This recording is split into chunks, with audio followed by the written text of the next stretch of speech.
Hi hello അസ്സാം വലൈക്കും welcome to hunger tales. ഇന്ന് ഞാൻ വന്നിരിക്കുന്നത് ഒരു സാലഡ് റെസിപ്പി ആയിട്ടാണ്, പാസ്ത സാലഡ്. ഈ സാലഡ് നമുക്കൊരു വൺ ടൈം മീലായിട്ടും കഴിക്കാം. അപ്പോൾ നമുക്കിതിൻ്റെ പ്രിപ്പറേഷൻ എങ്ങനെയാണെന്ന് നോക്കാം. Keep watching.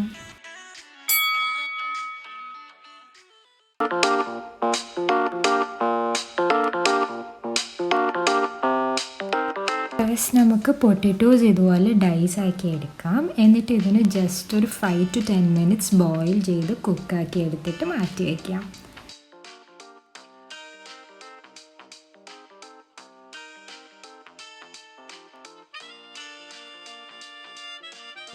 അടുത്ത് നമുക്ക് ആപ്പിളും ഇതുപോലെ തന്നെ ഡൈസ് ചെയ്ത് മാറ്റി വയ്ക്കാം.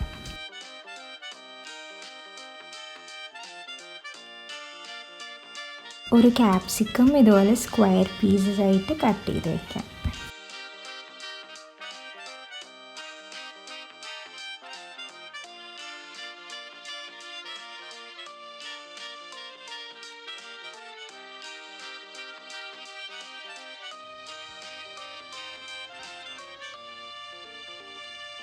ഫസ്റ്റ് നമുക്ക് ചോപ്പ് ചെയ്ത് വെച്ച ആപ്പിൾ ഇട്ട് കൊടുക്കാം. പിന്നെ ബോയിൽഡ് പൊട്ടറ്റോസ് ഇട്ട് കൊടുക്കാം. പിന്നെ നമ്മൾ ചോപ്പ് ചെയ്ത് വെച്ച ക്യാപ്സിക്കം ഇട്ട് കൊടുക്കാം. പിന്നെ നമുക്ക് പാസ്ത ഇട്ട് കൊടുക്കാം. ഏത് ടൈപ്പ് ഓഫ് പാസ്ത വേണമെങ്കിലും എടുക്കാം. ഞാനിവിടെ മാക്രോണിയാണ് യൂസ് ചെയ്യുന്നത്. അതൊന്ന് മിക്സ് ആക്കി കൊടുത്തിട്ട് ഗ്രേപ്സ് ഇട്ട് കൊടുക്കാം. ഞാനിവിടെ മയോനൈസ് എടുത്തിട്ടുണ്ട്. ഞാൻ ഹോം മെയ്ഡ് മയോനൈസ് ആണ്, ഗാർലിക് മയോ ആണ്. ഗാർലിക് മയോ ഉണ്ടാക്കുന്ന വീഡിയോ എൻ്റെ മുന്നത്തെ വീഡിയോയിൽ ഞാൻ പോസ്റ്റ് ചെയ്തിട്ടുണ്ട്. മുകളിലത്തെ ഐ ബട്ടൺ ഞെക്കിയാൽ നിങ്ങൾക്ക് റെസിപ്പി കാണാം. ഇനി ഇതിലേക്ക് ആവശ്യത്തിന് ഉപ്പും 1 ടീസ്പൂൺ പെപ്പർ പൗഡറും 1 ടേബിൾ സ്പൂൺ ഷുഗറും ആഡ് ചെയ്തിട്ട് നന്നായി മിക്സ് ആക്കി എടുക്കാം.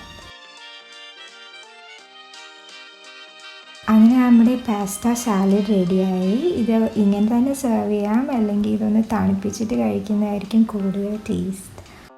ഈ റെസിപ്പി എല്ലാവർക്കും ഇഷ്ടമായെന്ന് വിശ്വസിക്കുന്നു. ഇതിനെ കുറച്ചുകൂടി ഹെൽത്തി ആക്കണമെന്നുണ്ടെങ്കിൽ വീറ്റ് പാസ്ത അവൈലബിൾ ആണ് മാർക്കറ്റിൽ, അത് യൂസ് ചെയ്യാം. അപ്പോൾ ഇതെല്ലാവരും ട്രൈ ചെയ്ത് നോക്കണം. ബൈ.